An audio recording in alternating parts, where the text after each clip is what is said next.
Dahil sila ay nanggaling sa Mangaldan Church, nag-split sila, nagkaroon ng poblasyon Mangaldan Church of Christ. At kung mapapansin nyo, wala po si Brother Aris dito, wala po tayong kalbo dito, kundi si Brother Arnold, ano? Kasi si Brother Aris po ay siya naman ang pumunta doon upang tumulong sa gawain po doon, mga kapatid, no? So, bago po ako magpasimula, ay sa ating Bible study, we are still continuing in our lesson series on the book of James. And we'd like to greet all our internet viewers. Happy Lord's Day po sa inyong lahat. Happy Lord's Day! Ayan. At tayo rin po ay napapakinggan at napapanood sa California, sa family po ni asa si Brother Richard. Ayan. Ang kilala ko lang yung pangalan ng mother niya, si Mrs. Amparo Callejo.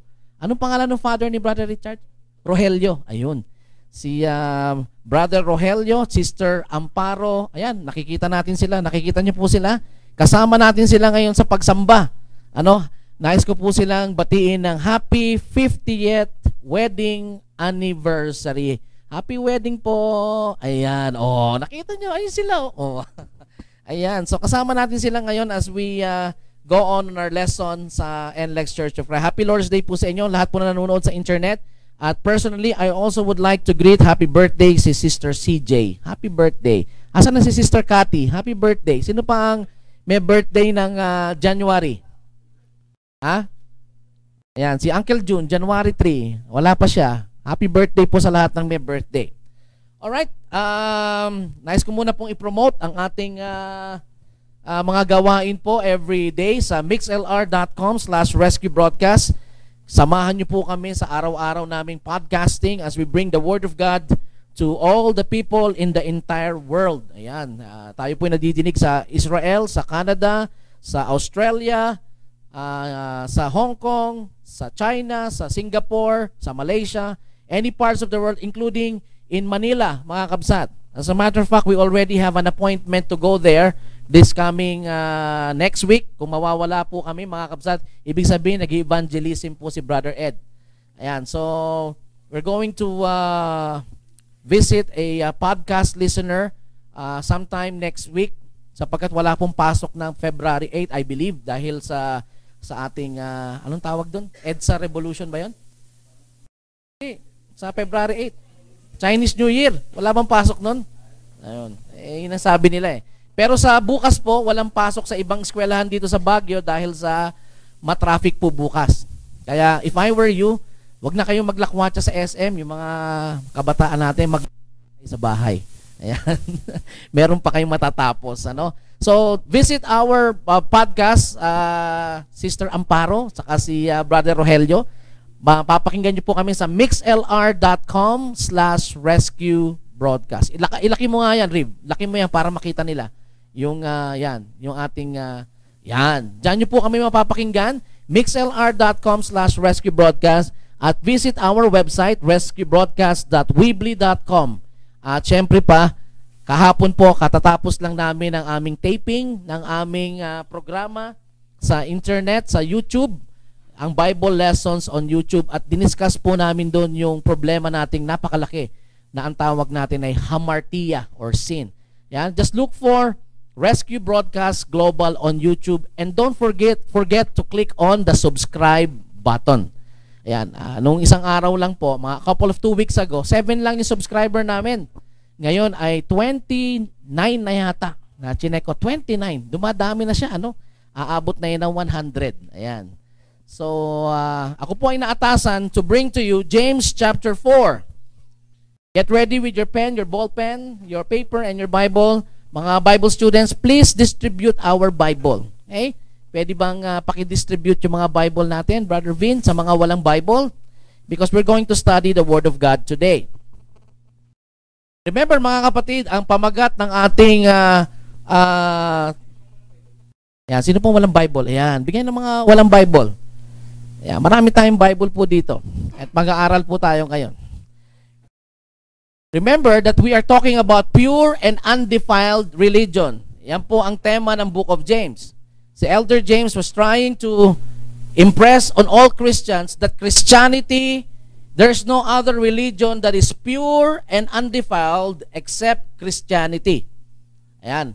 Hindi Methodism, hindi Baptist, hindi whatever denominations, hindi Roman Catholic. It's just Christianity.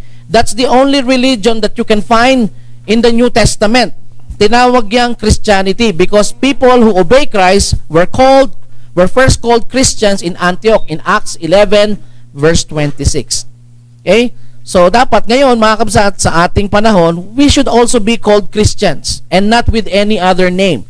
So sabi niya, yung Christianity na yan is pure and undefiled and it is always being put to a test.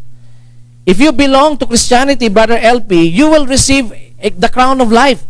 Sabi niya sa James chapter 1, and Satan is always be at your back, at your side, at your front, testing you, tempting you, so that you will avoid receiving the crown of life, para hindi mo matanggap yung crown of life. Remember, we said in this lesson that God will give us the biggest stake of all times. Ito yung premyo natin sa ating Panginoon, and that is the crown of life. And Satan will take that away from us by all means.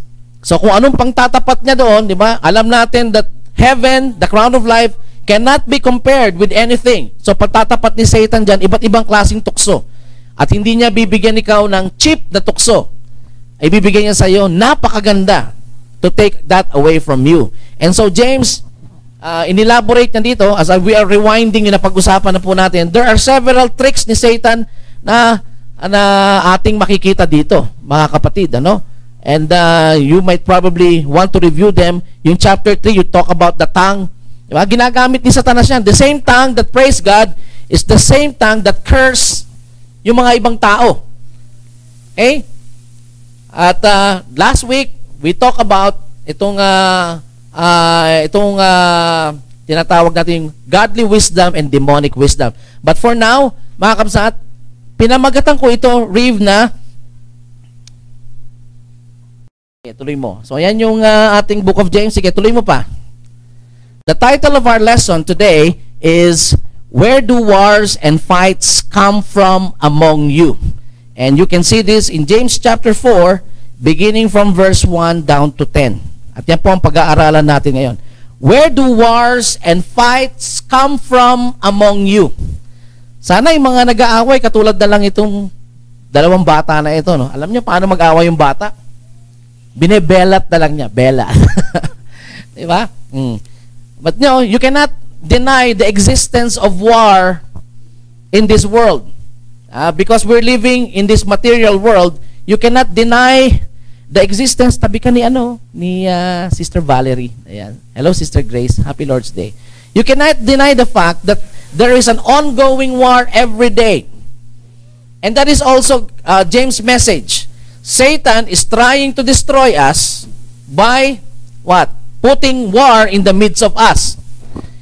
Wala pong may gusto ng gera. Sino pong may gusto ng gera? Sino po ang nakaranas na ng gera? Taas ang kamay. Kahit na anong gera. Oo, di ba? Nobody wants to be in the middle of a war. Ako po, na-experience ko yung lumilipad na palayok, lumilipad na pinggan, lumilipad na baso, nagbabasagan. Every time my parents would, fight, yan ang nangyayari. No? Lumilipad. And kaming apat magkakapatid, nakatago kami. We don't want to hear all those things kasi nakakatrauma po sa atin yan. Nobody wants to be in the middle of war. Pero yan po yung nangyayari sa atin ngayon. We are in the middle of war. Yan ang sabi ni Elder James. And yan po ang pag-aaralan natin ngayon. And that's, kung hindi tayo makuha ni Satanas sa simpleng bagay, dadalhin niya tayo sa isang complicated na bagay.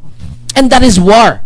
Mga kabsat, yan ang pag-uusapan natin ngayon. That's why, pinuntirya ni James yung paano natin masusolusyonan yung war na to. No? Kaya pinamagatan natin itong, where do wars and fights come from among you? And James was specifically speaking to Christians. Okay? Now, before we understand this, mga kabsat, ayan, pasok kayo. Ito na sila, Brother Art. Find a chair. Marami pong chair dito. Ayan, dito, meron pa dun. Ayan, Happy Lord's Day, Sister Melly. Wala yata si Jude. Umuwi. Oo. So where do wars come from? Saan ba nagsisimula itong away na to? It's important for us to know this because hindi natin to masusolusyonan, Sister Amparo Callejo at Brother Richard Callejo, Rogelio, yung father niya, kung hindi natin alam where do wars and fights come from. And this is the idea of James. He wants to send this idea sa atin para makita natin where do we stand from here. Okay? So, let's try to pick up, mga kabsat, for us to understand itong sinasabi ni James. Kabit-kabit po itong mga lesson na to eh. Let's try to pick up sa last lesson natin na ibinigay ni Captain Islao. Yung tinatawag na demonic wisdom at saka yung tinatawag na godly wisdom. Let's move the slides here. Let's show the slides. Okay? Last verse. Tingnan natin yung James chapter 3 verse 18 and would like to somebody read this for me. Let's give the mic to Brother Arnold Mendoza, ang speaker natin mamaya. Focus man. James Chapter 3 verse last verse 18. 18. Ganito po ang kanyang pagkakasami sa Tagalog, mga kabsat. Namumunga ng katwiran ang binhi ng kapayapaang itinatanim ng taong maibigin sa kapayapaan. Alright. If you look at our slide, mga kapatid, that's actually the summary of what Captain Islao or Brother Ray taught you last week. Okay, there are two things, demonic wisdom and godly wisdom. At dadali natin tong concept na to sa lesson natin ngayon. It says here in our slide, as it tries to summarize everything. Sabi niya, godly wisdom, you bring it back. Godly wisdom is expressed through a man, sa isang tao, who sows peace because through him, God's bountiful harvest of righteousness is reaped. There are three things that are synonymous here. One, peace. Okay? Two, wisdom. Three, righteousness. If all these things are put together, sabi diyan, anong tawag dito? That is godly wisdom. Ang kabaliktaran niya nito, demonic wisdom, is expressed when a person, when a man sows what? War. Diba? Ano ba kabaliktaran ng peace? Hindi ba war? Or disaccord? O yung tinatawag na kaguluhan, chaos? Because through him, Satan's bountiful harvest of unrighteousness is reaped. That's the opposite. So we would like to bring that thought, mga kapatid, doon sa lesson natin ngayon. If you are a peacemaker, di ba? If we're going to make a conclusion, kung peacemaker ka, so therefore, you express the righteousness of God and God's godly wisdom. Sino po dito ang palaaway? Di ba? Nung bata ako, ganun eh. You cannot take away the lollipop from me. Kasi pag kinuha mo yung lollipop, black eye aabutin mo sa akin. Di ba? May mga ganun tao. Even up to now, as we mature, diba? Pag naghasik ka ng kaguluhan, that is not godly wisdom. You are not expressing the righteousness. And so therefore, that is not godly wisdom. Doon po sa mga nanonood sa atin sa internet. Ang sabi po ni James dito, godly wisdom is expressed through a man. Anong ginagawa niya? He's trying to sow what? Peace. Embodied yung peace doon sa godly wisdom. So, yun ang hallmark ng godly wisdom. If a person is peaceable, he's a peacemaker, then sa kanyang kaisipan, he carries the righteousness of God, and that is godly wisdom. That is why, Captain Islao, I realize in this study, kaya pala si Apostle Paul ganun. Minsan gusto niyang gawin ito, pero lagi niya sinasabi, for the sake of peace, magbibigay na lang ako. Di ba? Kailan po nangyari sa atin yon? For the sake of peace. Yung bang minsan yung pride mo, lulunukin mo na lang. For the sake of peace. So, dadalhin natin tong konsepto na ito sa ating pag-aaral ngayon because ito ang gawa ni Satan. Sabi niya, gusto mo bang, Brother Norbert, masagasaan yung pride mo? Diba? Ipaglaban mo yan. Diba? Ipaglaban mo ang karapatan mo. Not considering that peace will be destroyed. Mga kabsat. And so this is the approach of Satan, sabi niya ngayon, as we go to chapter 4 of the book of James. May question po kayo mga kabsat? Anong nakita ni Satan para matanggal niya sa Kristiyano yung crown of life? Sabi niya, maghahasik ako ng lagim sa loob ng eklesiya. Pag aaway-awayin ko sila. You know, if you say you're a Christian at nag-aaway-away tayo, marami tayong pinagdidebatihan, marami tayong hindi pinagkakasunduan, then that is not God's righteousness. That is not, sowing peace. We are not peacemaker. And so therefore, sabi ni James, baka nasa kabilang kampo ka na.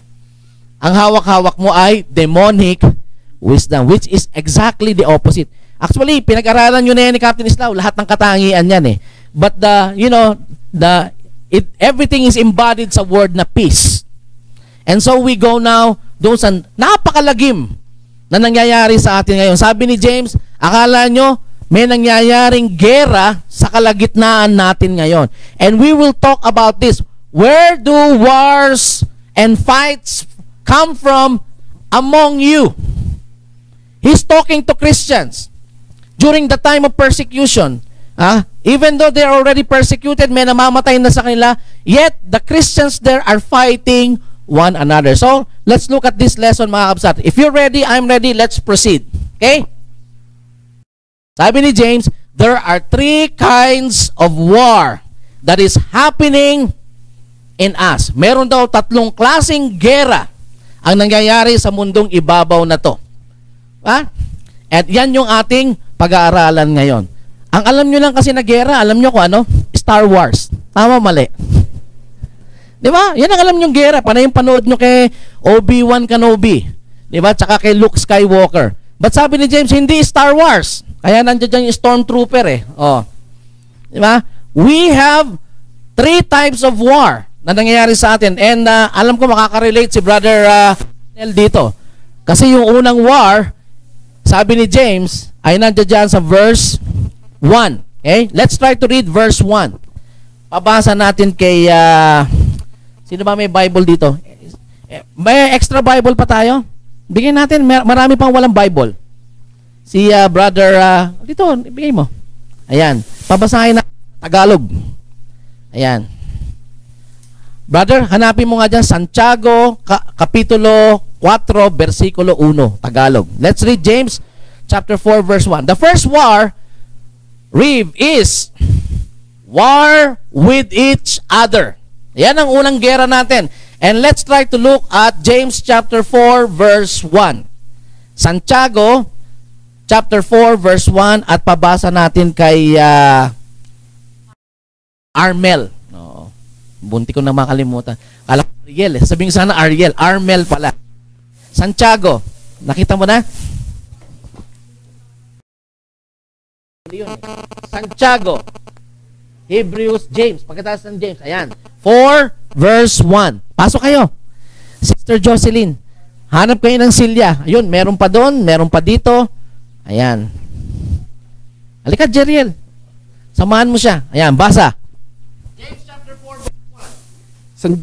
Santiago 4 verse 1. Ano ang pinagmumulan ng inyong alitan at paglalaban-laban? Hindi ba't ang masasamang nasa na mumugad sa kalooban ng bawat isa sa inyo at pawang nagkakalaban-laban? Verse 1 lang. So ang sabi doon, may nasa. No, hindi nasa yun. Nasa. Desire. Diba? So the first war that we'd like to bring to you, according to James, Elder James, diba? Are you not fighting with one another? Sabi niya sa mga Kristiyano, mga kapatid. And this is very relevant today. There is already a brewing war in the Middle East. And in Mindanao, there's also a brewing war. At hindi na matapos-tapos ang gera dyan sa Middle East, sa Mindanao. And you might ask yourself, bakit kaya hindi matapos-tapos ang gera sa Middle East? What is there in the Middle East? What is there sa Mindanao, mga kabsat? Okay? And James talks about this. Yeah, marami pong lugar dyan. Pasok po kayo. Marami pa sa loob. Ayan, doon meron pa. Dito meron pa. Pasok po kayo. Ayan, mapuno na tayo. Ang unang klaseng war with ourselves is this. Read. Okay. Nation against nation. Let's look at Matthew chapter 24 verse 7. Matthew chapter 24 verse 7 at pabasa natin kay Sister Melly. Kahapon pala doon naganap ang ladies fellowship sa bahay nila. Sino ang hindi naka-join? Baliktad, ano? Sino ang naka-join? Matthew 24 verse 7, nation against nation. And this was prophesied by our Lord Jesus Christ. This is a war with each other. Diba? Bansa, laban sa bansa. Lahi, laban sa lahi. Lipi, laban sa mga lipi. Diba? Barangay, laban sa mga barangay. Oo. Matthew 24 verse 7, countries will fight each other. Kingdoms will attack one another. There will be famines and earthquakes everywhere. Salamat po, Sister Melly. I just want you to look at that. The Bible talks about nation gearing up for war against another nation. And that's the same question I asked you a while back. Have you experienced being in the middle of the war? And I already mentioned this sa aking lesson before, mga kabsat, that yung daddy ko, yung panahon nila, 1940s, World War II, nobody wants to be in the middle of the war. Wala silang makain. Di ba? Asin lang. Sabi niya, mayroon kang konting asin, mayroon kang konting bigas, makakatawid ka na sa gera, mga kapatid. Di ba? At doon ka lang tumira, doon sa malapit sa ilog, makakatawid ka na sa gera. And you know, kung anong klaseng tubig ang iniinom nila? Ito yung dulot ng war. Chaos, gulo. It's not normal to be in the middle of the war. And yet, sabi ni James, there is a war like this going on. Most especially during their time. Why? Pinapatay ang mga Kristiyano nung araw. Because to be a Christian, Sister Amparo Callejo and Brother Rogelio, is a crime. You are a criminal if you are a Christian during the time of the Romans. Because that is not the accepted religion by the Israelites. Ano ang accepted religion? Judaism. Kaya sila bumabalik doon sa kanilang dating pananampalataya. So, nation against nation. Diba? Doon lang sa ano nila, Brother Fred, alam ko pagka yung isang pamilya ay nagkaroon ng alitan, buong barangay nag-aaway. Diba? At hindi lang yun, nag-uubusan sila ng lahi. You know, it's not good to be there. Ngayong politika, mga kapatid, expect that there will be a lot of killings. Most especially in Abra. Kasi lahi against lahi yan. Diba? Yung lahi nito tatakbo ng pagka-mayor, lahi nito tatakbo ng pagka-congressman. Mag-aaway-aaway sila. You know, yan po ang nangyayari sa mundo. Nation against nation. Can you realize, mga kabsat, we are in the middle of that. At sa tanong ko sa inyo kanina, bakit kaya nag-aaway sa Middle East?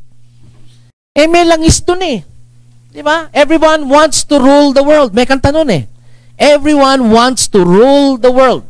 Bakit ba pinag-aawayan sa Mindanao? Diba? For all you know, ang natural resources ng Mindanao ay hindi pa talaga na ma-maximize. Diba? Pumunta po kami sa Mindanao, napakaganda doon dahil hindi pa commercialized doon. And many nations want to get Mindanao. Dahil makikita nila, mas maganda yan pag na-develop yan. So, nation against nation. Tama, mali. There is always a war. Sila, Brother Arnel, ang kalaban nila, yung mga anong tawag doon? Halang ang kaluluwa. Yung mga kriminal. Happy birthday, Nanay Maria. Hindi pa huli para i-blow out mo ako. Diba? Yung police natin, kalaban yung mga kriminal. Diba? So, there is a war going on with each other. Nation against nation. Next slide, please. You know that there is a war that is going on inside the family? Alam niyo po ba yun, mga kabsat? There is a brewing war inside the family. Si mommy tsaka si daddy nag-away. Naghiwalay. Kawawang mga anak. Mother and father, brothers, nag-aaway sa kanilang mga mana. Naku, gaano kaya kalaki ang pamamana ni Mami Amparo kay Brother Richard? Diba? Merong kapatid, dinidemanda yung kapwa kapatid. Anong pinag-aawayan? Mana. Sabi, akin yan And just recently, to tell you, mga kabsan, si Sister Josie, kilala niyo si Dr. Josie Custodio?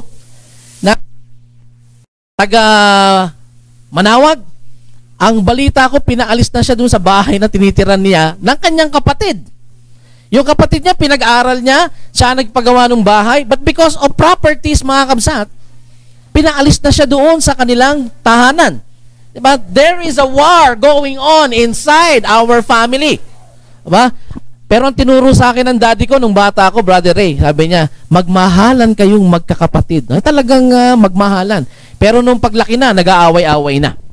See, there is a war going on inside the family, and we know for a fact, mga kabsat, napaka-importante sa Diyos ng pamilya. And even in our society, the family is the basic social unit, mga kapatid. And you know, Satan brought the war inside our family. Ano ba dapat na mamayani sa loob ng pamilya? Di ba pagmamahal?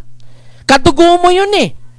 Yung dugong nananalaytay sa iyong ugat is the same dugo na nananalaytay sa kapatid mo, and yet they are fighting over a piece of land.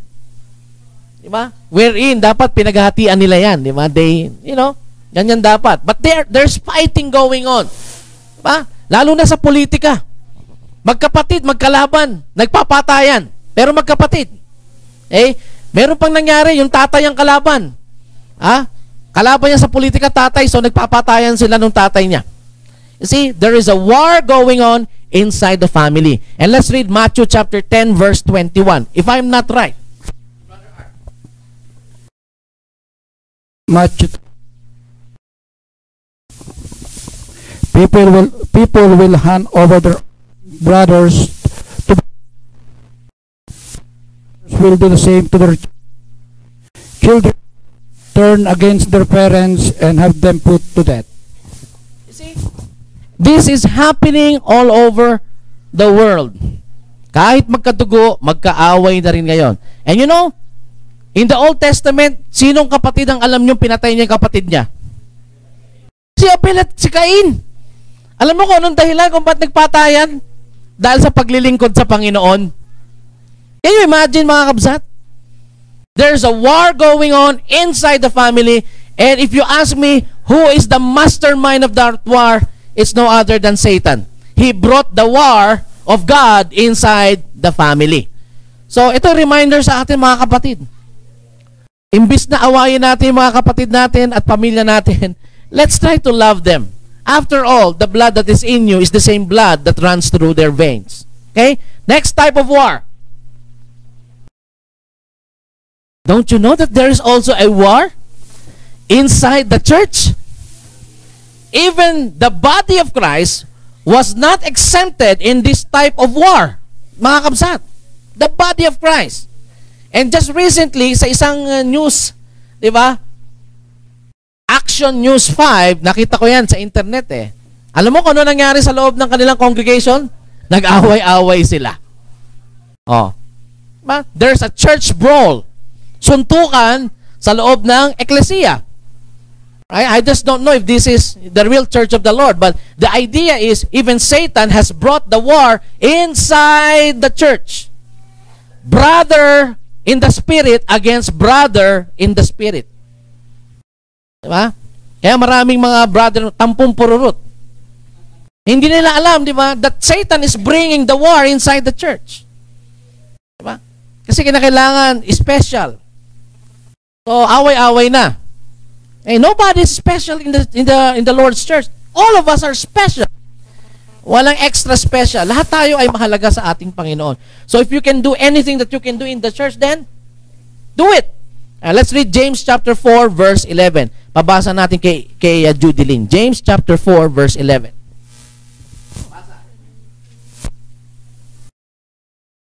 Do not speak evil against one another, brothers. The one who speaks against a brother or judges his brother speaks evil against the law and judges the law. But if you judge the law, you are not a doer of the law, but a judge. You see? Hindi man, obvious yung away sa loob ng church, but there are things going on like this. You hear bad-mouthing from every member of the church. Di ba may kanta nga, don't talk about your friends when they are not around. But that's the rule of thumb. Pag wala yung tao, yun yung pinag-uusapan. Di ba? Alright. So, sabi niya, don't speak bad things about one another. Mga kabsat. Di ba? Diretsuhin mo na lang kaya siya. If you want to correct him, then, doon nagsisimula yung away. Pag nagkwentuhan, di ba? Kwentuhan, tapos maririnig yung isa, kakampi pala ng isa, ikikwento na doon sa pinag-usapan, away na sila. And these are church members. Di ba? Ang tawag doon ay gossip. Okay? So, Satan has brought the war inside the church in simple things, mga kabsat. Kaya nga yung ibang matampuhin, wala na sila. Masyadong matampuhin eh. Hindi na umaaten kasi tampong pururot. Oh. Di ba? Pag meron hindi nagustuhan, they think na galit sa kanila, so wala na sila. Okay? So, there's war going on inside the church. Okay? So, that's yung unang war natin. War with each other. Take a look at all these things, mga kabsat. Where can I see myself in the middle of this? Wala man tayo dun sa gera, nation against nation, probably I'm there inside the family. Kaaway ko ngayon yung kapatid ko kasi mas malaki yung baon na binibigay ni daddy sa kanya. Di ba? Kung wala man ako sa pamilya na gera, I may be in the war inside the church. Kaaway ko yung preacher namin Di ba? Kaaway ko yung kapatid. Ayoko makita yung pagmumukha ng kapatid ko dun. Okay? So Satan has brought the war inside the church. And that is dangerous because that takes away the crown of life from us, mga kabsat. So you see, ang tanong ito ngayon, mga kapatid, I'd like you to ponder on this. Diba? There's a reason why we are waging war with one another. While this war is happening, diba, against each other, there's a war going on each other. Diba? Isipin nyo, bakit kaya there's a war going on with each other? Sinasagot ni James yan because yung susunod type of war is the one that answers the question. Think about this. Bakit ba nangyayari yung war with each other? The answer is the next type of war. There is a war going on within ourselves. Ba? It's there in James chapter 4, verse 1b. Sabi, do they not come from your desires?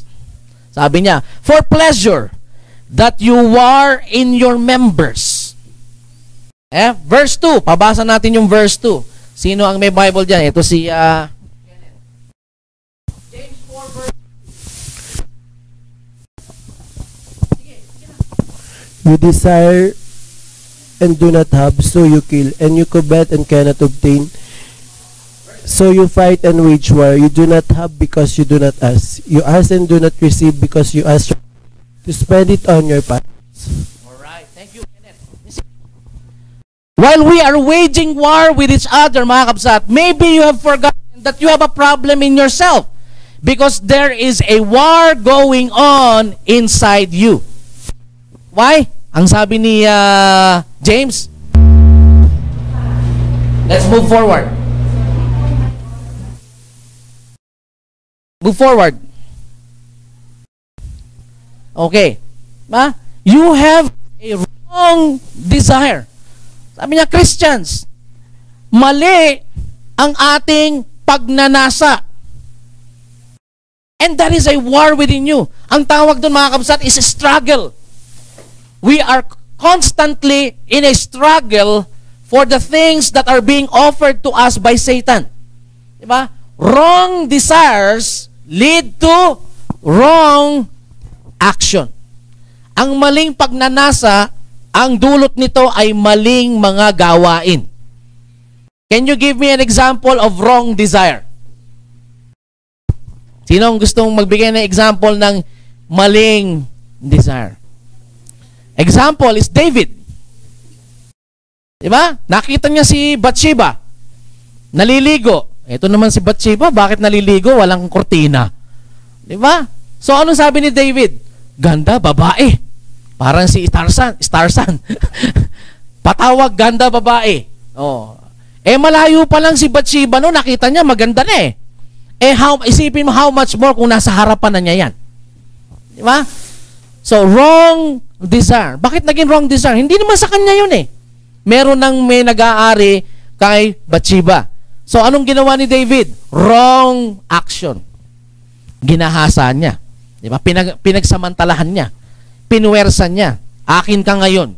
And then later on, ano nangyari? Pinauwi niya si Uriah at gusto niya sipingan yung asawa niya. One sin leads to another. Why? Because of wrong desire. Diba? Mali yung kanyang desire. Diba? At ang sabi dito, it may lead to covetousness. It may lead to murder. Diba? Dahil lang sa cellphone, mga kabsat, napatay ang isang kabataan dahil sa pang-aagaw ng cellphone. Kasi nung inagawan siya ng cellphone, anong ginawa niya? Lumaban siya.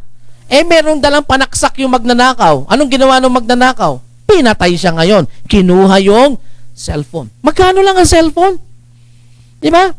Meron kang mabili, 300. Di ba? 3210, tsaka 3310. May libre pang composer.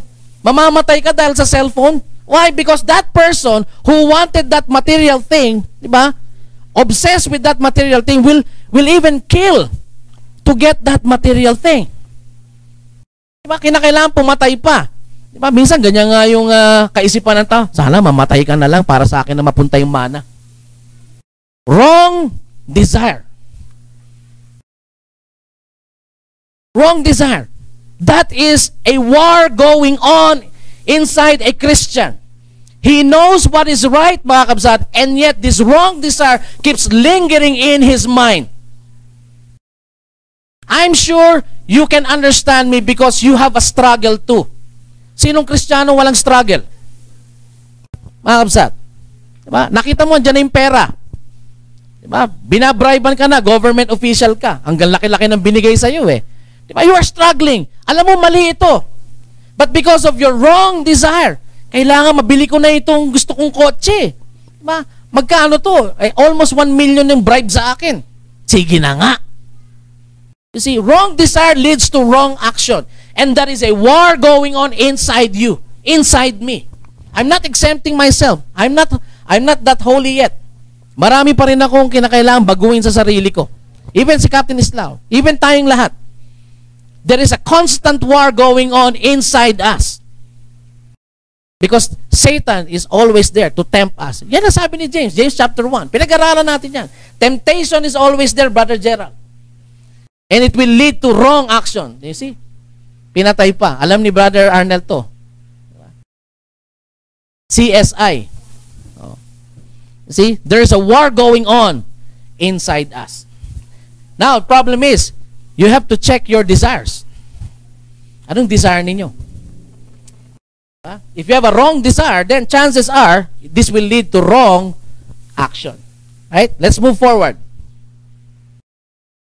James even says, Christians also have wrong. Nakakita na kayo ng Kristiyano mag-pray? Mali naman yung prayer niya. And I borrowed a quote from this person, Leonard Ravenhill. Sabi niya, you can't live wrong and pray right. Sabi mo, Lord, bakit hindi mo binigay yung hinihingi ko sa iyo? Matagal time-team naman. Di ba? Pag nanalangin ako, nakaluhod pa ako sa munggo. Sakit nun. Time-team, araw-araw pinapanalangin ko sa iyo ito. You cannot live wrong and then expect God to look at your prayer and, my son, this prayer is right. Can you look at our desires in our prayer?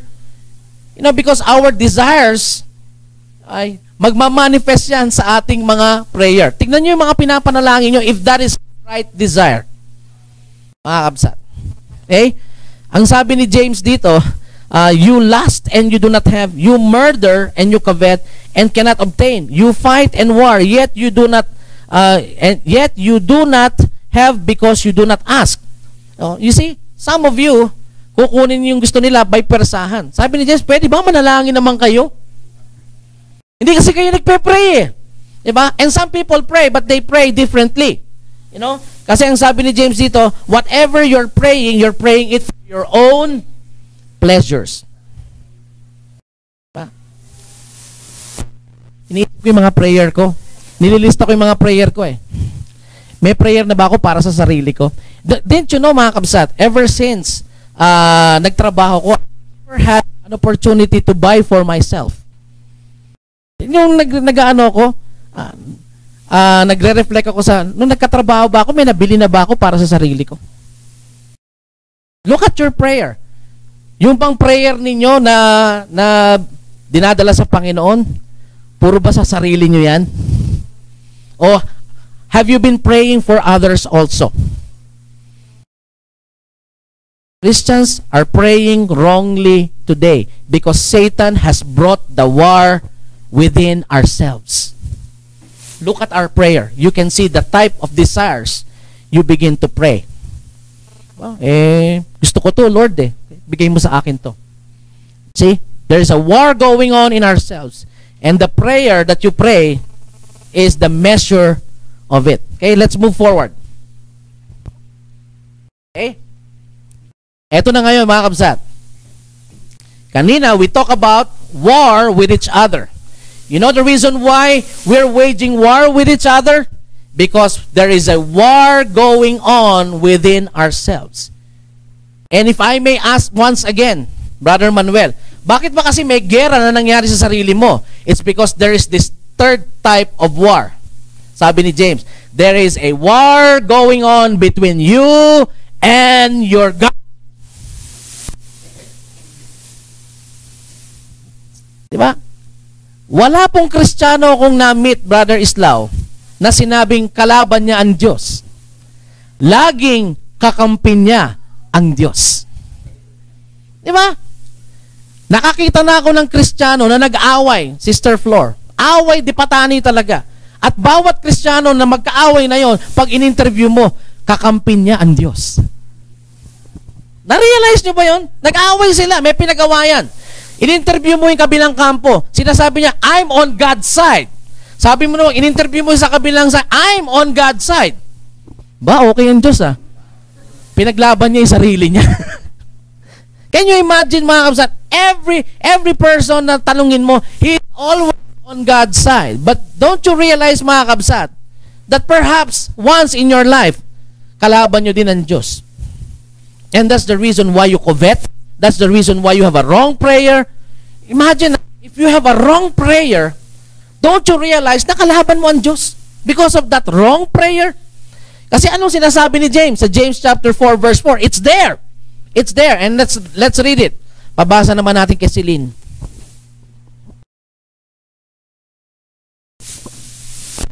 Adulterers and adulteresses, do you not know that friendship with the world is enmity with God? Whoever therefore wants to be a friend of the world makes himself an enemy of God. Do you realize that, mga kabsat? Ang tawag ni James dun sa taong with a wrong prayer, kasi konektado yan you are an adulteress and an adulterer. Why? You love the world. Can you imagine that, mga kabsat? If you by chance prayed to God, at yung prayer mo makasariling prayer, it only talks about you, and you. Then sabi ni James, you are an enemy of God. Why? Your prayer is a prayer for God's enemy and not for God. Okay? So you see, I listed down the enemies of God here para makita ninyo, mga kabsat. The first enemy of God is the love for the world. And you may want to look at your prayer if your prayer is, geared towards love for the world. Hey, let's read 1 John chapter 2 verse 15. Love for the world. Si Johnny naman. 1 John chapter 2 verse 15. Love not the world, neither the things that are in the world. If any man love the world, the love of the Father is not in him. Masama bang umibig sa mundo? Sabi sa John 3:16, for God so loved the world. Di ba? But do you understand what James is trying to tell us here? Yung pag sinabi niya, love for the world, you become an enemy of God. James was talking about a society that hated God. Do you know there's a society that hated God?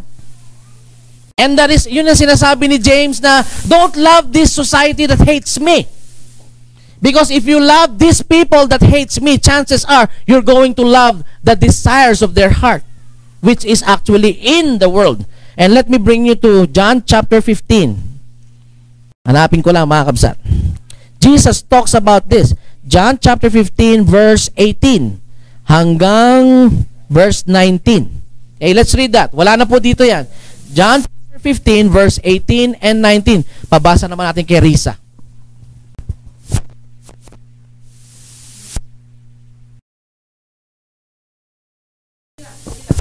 John chapter 15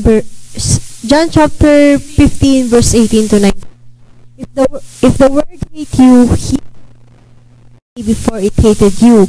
If ye were of the world would love his own. But because ye are not in the world, but I have chosen you out of the world, therefore the world hated you. You see? The world hated our Lord Jesus Christ, and He assures us, mga kapatid na nakikinig sa atin, even in the internet, if the world hated Jesus Christ, then chances are the world will hate you. Because the world, the love for the world is God's enemy. See? So are you ready to be hated by the world, or are we compromising? Mga kabsat. Yan ang unang kalaban ng Diyos. Because the world is, Satan is using the world to entice people to forget about God. Pera o bayong. Remember? Pera o bayong.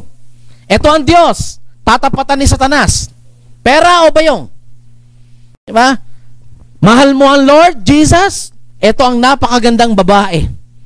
Pera o bayong? Diba? Lagyan pa natin ng 10 million. May babae na, meron pang 10 million, yaman. Si Lord o yung pera? Diba? O, diba? O, sabi niya, syempre Christian siya eh. Diba, Captain Slaw? Syempre kay Lord ako. Anong babae dyan? Diba? Local naman yung babae mo. Oh, Angelina Jolie. Ba, mas maganda na. Oh, di ba? Sikat Chupoy. Lalagyan pa ng $200 million, di ba? Pera o bayong? Mga kabsat, di ba? Love for the world. Every day, as you go out in your house, ang tanong lagi sa iyo ng diablo, pera o bayong? Yan ang purpose niya eh. Love for the world. Di ba? And that's the reason why you're struggling. You are waging war with God. We are waging war with God. Nilalabanan na natin ng Diyos kasi nakikipag-compromise tayo. Remember, ang tawag ni James, you are an adulterer. Diba? Alam niyo yung sabihin ng adulterer? Namamangka sa dalawang ilog. Paano yung kanta nyo, Captain Islaw? May kanta yun eh. Diba? Namamangka ka sa dalawang ilog, sinasabi mo, mahal mo ang Diyos. Pero nakikita niya, nandito ka sa kabila. Diba? Saliwasiw. Taksil. Salawasaw. Sorry Salawasaw. Taksil. Diba? Oh. Ano pa yung kalaban ng Diyos? Next. The flesh. Pleasure. Kalaban ng Diyos yan. Let's read James chapter 4 verse 1 and then talon sa verse 5. James chapter 4 verse 1 and then talon sa verse 5. Ako na lang babasa mga kabsat. Okay, kasi nabasa ko na yan. But I'd like to emphasize this once again. Sabi nga nun, where do wars and fights come from among you? Do they not come from your desires for pleasure? God hates human pleasure. God hates human desires. Alam mo kung anong gusto ng Diyos? The Lord wants you to desire Him. Godly wisdom. Okay? Maling wisdom yon if you desire for pleasure. Kasi ang labas nito ay chaos. Okay? Verse 5. Look at verse 5. This is very interesting. Or do you not think that the scripture says in vain, the Spirit who dwells in us yearns jealousy? Ano ibig sabihin ng mga kabsat? Sabi ng Diyos, I'm a jealous God! Sabi niya sa bansang Israel, I am the God who brought you out from Egypt, and I am a jealous God. Kung siloso si Mister, mas siloso ang Diyos. Alam niyo po ba na napakasiloso ko? Di ba? Eh, meron akong asawang doktor. Maganda, sexy. Ang bewang pa niya. Lang. Eh, sino ba naman ako eh? Ahente lang ako ng gamot noon. Di ba? Oh. Eh, siloso ko. Lahat ng dumidikit sa misis ko. Talagang, chupi! No. Eh, bandang huli, siya na ang selosa. Siya naman nagpapachubi sa akin. Pag may lumapit kay brother, chubi! Tawa si Jeriel. Diba? I'm just talking about human relationship here, mga kabsat. But we're talking about spiritual relationship with God. If you, in the human side, we are jealous, how much more the God that created us? He's a jealous God. Mga kabsat. Can you imagine? Nakipag-isa ka na kay Kristo, sa kanyang anak, suma-sideline ka pa. Sino sa inyo suma-sideline, kabsat? Secret! Secret! Oh, atawa si Captain Islaw eh. Marami kami secret niyan eh. Di ba? That's God's enemy. Pleasure. Kasi nauuna muna yung sarap ng laman. Sarap ng kumain eh. Di ba? Sabi nyo, mag-fasting ka eh. Lord, di ko kaya yung fasting. Lalo kung di maintindihan ang scripture. Pero you know, yan ang pinagtatapat sa atin ni Satanas. Flesh! Napakasarap niyan. Pero hanggang dito lang yan. Okay? The next type of enemy that God wants us to know is this. I don't know, kilala nyo to. Si Taning Tingting. Di ba? Oh, basahin natin. James chapter 4 verse 6 and 7. Sister Grace, meron ka diyang Bible? Ikaw naman magbasa. Sister Grace. Wala yata si Brother Rex ah. James chapter 4 verse 6. But he gives us more grace. That is why scripture says, God opposes the proud, but gives grace to the humble. Submit yourselves then to God. Resist the devil, and he will flee from you. He identified the culprit here. Sino lahat ang mayroong mastermind ng lahat ng ito? Si Satanas. Diba? For all you know, kasama mo si Satanas. Mga kabsat. Okay? He points to the devil. Ang sabi niya, the devil is tricky. Kala mo, kaya mo yan, ha? Pero magaling yan. Maski nga yung Bible, Sister Badet, kabisado niya. Eh, tinesting niya si Jesus Christ, eh. Hindi niya na kayanan kasi Diyos siya, tsaka mas alam niya yung salita ng Diyos. Okay? Kaya nga, I pick this, itong trick na to ni Satan, you know, this is very relevant to all. Ang sabi doon, the greatest trick the devil ever pulled was convincing the world that God did not exist. Can you imagine, Kamsat, if He existed, He has pulled this trick. Tinanggap na tao na merong Satanas, pero hindi matanggap na tao na may Diyos. Diba? The devil is at work today. All over the world. And even Paul called him the God of this world. 2 Corinthians chapter 4, verse 4. Paul says, itong demonyo ngayon ay naging God of this world because a lot of people are following Satan and not Jesus Christ. You see, that's the reason why we're waging war with God. Tinatalo tayo ng demonyo. And you know, the greatest napanliling lang ng demonyo is our ignorance of God's word. If you're ignorant of God's word, then chances are you will be defeated by the devil. So, yan yung three enemies of God.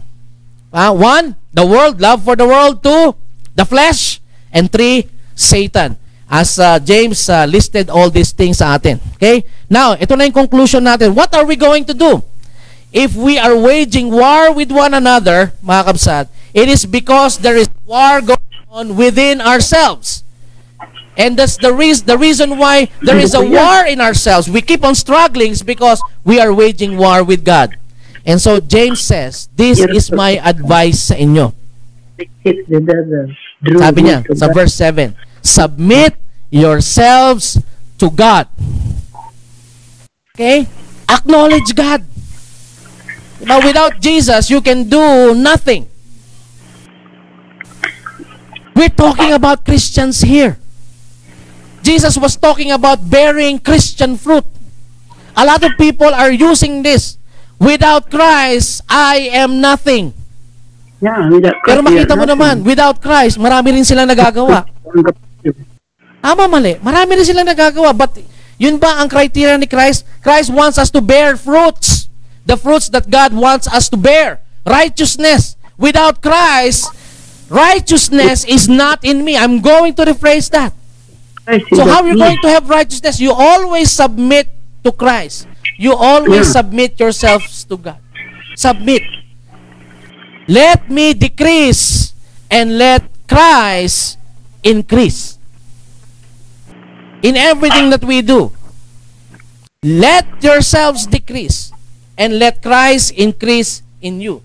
Number 2, resist the devil. Ba, hindi po totoo yung sinasabing tukso, layuan mo ako. Hindi naman lalayo yung tukso. Lalapit lalo yun. So anong gagawin? Ikaw ang lalayo sa tukso. Remember yung pinag-usapan po natin sa James chapter 1? Di ba? Limit the opportunity. Change your desire and limit the opportunity para hindi tayo ma-fall sa temptation. So, resist the devil. When you say resist the devil, you can limit the opportunity wherein you can sin. How can you limit? Be with Christians. Huwag kang lalayo. Huwag kang maging mag-isa. Kung mahina ka, diba, you'll never walk alone. Dapat ganun. Dapat may kasama ka. Okay? That is how you're going to resist the devil. Kung dalawa kami ni Brother Ray, hindi makapasok yung demonyo dyan. Pero kung mag-isa ka lang, mga kabsat, papasukin ka niya. 100%. Okay? Draw near to God. How can you draw near to God? Verse 8. Tanong ko sa inyo. Paano tayo makakalapit sa Diyos? By prayer? Makakalapit ka ba sa Diyos by prayer? Brother LP, how can you draw near to God? Huh? By reading the Word of God. That is what He expects us to do. That is your towards God. Sabi ni Jesus, I am the way, I am the truth, I am the life. And we know that Jesus is Logos. And if you're not reading your Bible, you are not drawing near to God. That is how you're going to defeat the devil. Pag babasa ka na ng Bible, kinakabahan na yan. Pag ginagawa mo yung sinasabi ng Bible, umiiyak na yan. Mga kabsat. At pag nagtatagumpay ka na sa kanya, umaalis na yan. You see? Even in James chapter 2, kung sa 1 John chapter 2, makikita mo doon, that young man, di ba, tinatalo na niya yung diablo. Let's read that. 1 John chapter 2, verse, this is the maturity ng isang Kristiyano. 1 John chapter 2, verse 13, I write to you, fathers, because you have known Him who is from the beginning. Ito, I write to you, young men, because you have overcome the wicked one. We should overcome the wicked one. And the only thing I know to overcome here is you need God. So you need to draw near to Him through His Son, Jesus Christ. Huwag niyo pong pabayaan ang Bible ninyo. If there be a chance to have a Bible study every now and then sa bahay ninyo, sa family niyo, please do so. Wala pong masama dyan. Okay? And then lastly, humble yourselves to God. Don't you know that God hates those who are proud? Diba? We need to continuously humble before God. Yung ang nagmayabang sa langit, anong ginawa? Sinipa eh. Diba? At nalaglag sa lupa. So, that is the result of your drawing near to God. You learn how to humble yourselves. Mahirap po maging humble. Lalo na if you have a talent, lalo na kung maganda ka, lalo na kung gwapo ka, lalo na kung mayaman ka, lalo na kung may authority ka. All these things are worldly passions, mga kabsat. So you have to surrender all them and just be humble, mga kapatid. Okay? So that's the advice of James. We need to submit ourselves to God, resist the devil, draw near to God, and humble yourselves towards God. James chapter 4 verse 1 to 10. Next meeting, we're going to discuss itong James chapter 4 verse 11. 11 na po tayo. Malapit na po tayong matapos sa book of James. Okay? 11 down to 17. Yan po yung ating pag-aaralan next time. Are there any questions, mga kabsat? Remember, there are 3 types of war. War with each other, war within ourselves, and war with God. And God wants us to overcome all this war by submitting ourselves to Him, resisting the devil, drawing near to God, and being humble in the sight of God. Magandang umaga po sa inyong lahat.